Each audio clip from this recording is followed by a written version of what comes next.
Hello guys, in this quick video, I'm going to show you how to clear your search history on Google Map. So if you want a fresh start and you want to clear all your history in Google Map, I'm going to show you how to do that in this video. First of all, you launch your Google Map app. You go to your profile. Click on Manage Google Account. Now go to Data and Privacy. Scroll down and click on Web and App Activity. Scroll down and look for the Google Map icon.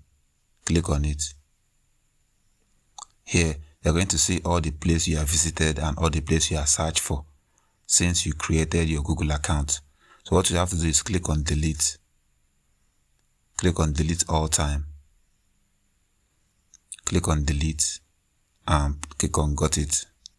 You can set it to auto delete by itself every time.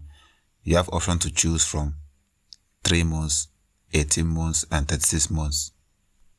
So that's how you clear your search history in Google Maps. That's all for this video. See you guys in the next one.